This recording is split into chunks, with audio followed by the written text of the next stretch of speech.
Oi, pessoas! Vamos para mais uma série do nosso Akasha Flix, as nossas histórias das leituras dos registros akáshicos. Então, hoje eu vou trazer uma história de uma cliente que me procurou para saber sobre compulsão alimentar. Na verdade, não era compulsão alimentar, ela tinha um distúrbio alimentar. Ou ela comia muito, ou ela ficava sem comer quando ela fazia dieta e apresentava esses distúrbios alimentares, sempre para mais ou para menos, né? E também tinha um quadro depressivo. E aí, assim que eu acessei os registros dela, na primeira vida já me foi mostrado um terremoto que destruiu toda uma cidade, né? Eu vi um cenário de muita destruição, de casas destruídas, e vi uma mulher com uma criança, ela devia ter uns 3, 4 anos. Essa criança era a cliente, e a mãe chorava muito porque o pai dela, da cliente, estava morto ali nos escombros, né? E aí eles me mostram que depois desse terremoto que aconteceu, né, teve uma crise muito grande ali, né, por conta de toda a destruição, e ela e a mãe foram parar nas ruas, elas viraram pedintes nas ruas, então sofreram muitas humilhações, passaram muita fome, elas comiam comida do lixo, né?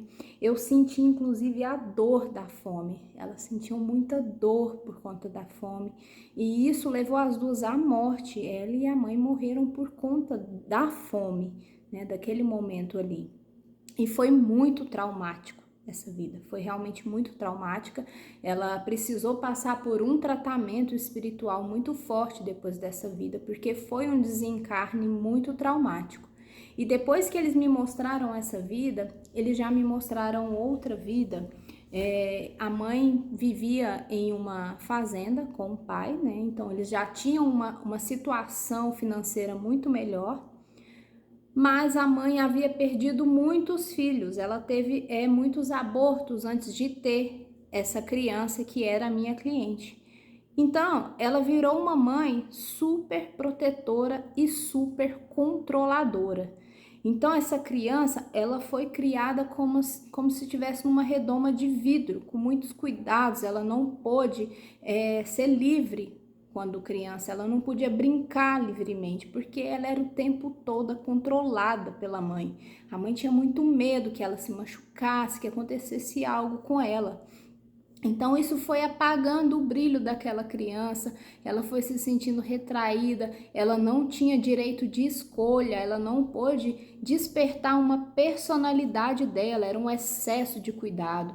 Inclusive o casamento dela, quem escolheu o marido foi a mãe não queria nem que ela se casasse, mas como na época tinha que casar, não tinha essa questão, a mãe escolheu o marido justamente para que ela ficasse ali perto, para ela continuar controlando a vida dela, né? Então, mesmo casada, ela achou que, eu vou me casar, vou ficar livre. Não, ela foi morar perto da mãe, porque a mãe combinou com o noivo que seria assim, e ela estava sempre na casa dela, controlando como ela cuidava da casa dela, como ela se vestia, como ela fazia as coisas na casa dela.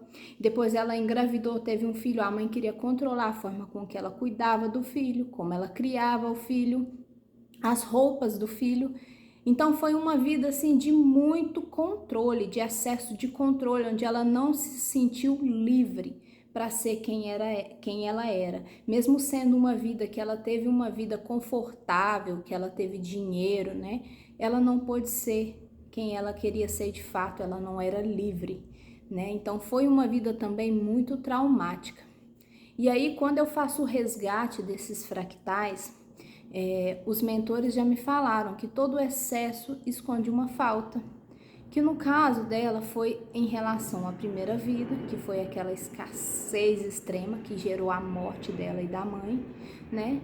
E no caso da segunda vida foi um excesso de cuidado, de controle, é como se ela estivesse numa prisão. E aí foi necessário fazer uma cura, né? Uma cura das memórias uterinas dela. Foi feita uma cura das memórias uterinas por conta da relação com a mãe, que tinha muitas questões que precisavam ser vistas e curadas. Foi feita uma cura do campo sistêmico, do olhar, o olhar que ela tinha em relação à mãe dela, né? Foi feito essa cura para quê? Para poder liberar a vida financeira dela, que estava parada, para poder limpar aqueles sentimentos, aquela tristeza que ela tinha, né? E também aquela falta, né? Aquela escassez que geravam os distúrbios alimentares. Depois de feito essa cura uterina, das memórias uterinas, a cura do campo sistêmico, foram retirados, né, os chips, os implantes, foi feito a limpeza energética daquela cliente e eles aconselharam ela, né, a aceitar tudo como foi, a ter um olhar diferente em relação à mãe, que tudo isso tinha a ver com a relação dela com a mãe, inclusive nessa vida presente também, os conflitos em relação à mãe, a depressão tinha muito a ver com isso, né? Uma por conta das memórias daquelas vidas passadas, né? Que ela trouxe muita tristeza, muito sofrimento, muita angústia, e nessa vida também ela tinha isso, né? E depois que a cliente escutou esse registro, ela realmente falou que a mãe dela, dessa vida, era muito parecida com aquela vida que a mãe controlava. Diz ela que era muito parecida, era idêntica, né? E ela entendeu o porquê, né? Ela entendeu o porquê dela ter esses distúrbios, porquê da depressão, e ela entendeu que precisava mudar esse olhar dela, aceitar tudo como foi, e não necessariamente, gente, a gente tem que conviver com essas pessoas. Não é que porque você é sua mãe, é seu pai, que você tenha que conviver, que você tenha que estar lá sempre presente. Não, é simplesmente aceitar tudo como foi e pensar o que eu posso fazer agora de diferente, né? Eu posso me amar, eu posso me cuidar, eu posso me acolher. A gente aceita a vida que os nossos pais nos deram, da forma que eles puderam dar, e agora a gente vai seguir a nossa vida, a gente vai fazer o melhor que a gente puder dessa vida, né? Nós vamos dar o melhor de nós para ter a vida que nós merecemos, né? Então, esse olhar aí fez com que ela entendesse tudo isso aí e pudesse mudar e transmutar sentimentos dessa vida presente. Então, por isso que é muito importante, muito legal essa leitura, porque além de você resgatar esses traumas, né, dessas vidas passadas, fazer essa limpeza desses sentimentos, né, porque o espiritual, ele interfere muito na nossa vida presente.